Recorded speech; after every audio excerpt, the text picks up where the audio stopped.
CM DKShi Bengaluru city rounds footpath ತೆರವು ಕಾರ್ಯ ಪರಿಶೀಲಿಸಲಿರುವ CM ಸಚಿವ ಕೃಷ್ಣ ಬೈರೇಗೌಡ ಸೇರಿ ಅಧಿಕಾರಿಗಳ ಸಾಥ್. ಬೆಳಗಾವಿಯಲ್ಲಿ ಸಿಎಂ ಡಿಕೆಶಿ ಭೇಟಿಗೆ ಶಾಸಕರ ದಂಡು. ತಮ್ಮಣ್ಣನ ಚನ್ನರಾಜ ಹಟ್ಟಿಹೊಳಿ ಭೇಟಿ. ನಾನೂ ಸಚಿವ ಸ್ಥಾನದ ಪ್ರಬಲ ಆಕಾಂಕ್ಷೆಯಿಂದ ಶ್ರೀನಿವಾಸ ಮಾನೆ. ಮಹಾರಾಷ್ಟ್ರದಲ್ಲಿ ಮುಂದುವರೆದ ವರ್ಣಾರ್ಭಟ. 12 ಗಂಟೆಯಲ್ಲಿ ಕೃಷ್ಣಾ ನದಿಗೆ 15 ಕ್ಯೂಸೆಕ್ ಒಳಹರಿವು ಹೆಚ್ಚಳ. ಬಾಗಲಕೋಟೆಯ ನದಿ ಪಾತ್ರದ ಗ್ರಾಮಗಳಲ್ಲಿ ಪ್ರವಾಹದ ಭೀತಿ. ಮೈಸೂರು ದಸರಾ ಆಚರಣೆಗೆ ಸರ್ಕಾರದ ಸಿದ್ಧತೆ. ಇಂದು ಸಿಎಂ ಡಿಕೆಶಿ ನೇತೃತ್ವದಲ್ಲಿ ಪೂರ್ವಭಾವಿ ಸಭೆ. ರಾಜ್ಯದಲ್ಲಿ ಬರ ಹಿನ್ನೆಲೆ ಸರಳ ದಸರಾ ಸಾಧ್ಯತೆ.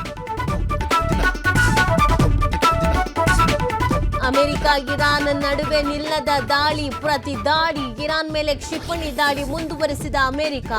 ಬುಷರ್ಹ್ ಕೊನಾರ್ರಾಕ್ ಪ್ರದೇಶಗಳ ಮೇಲೆ ದಾಳಿ.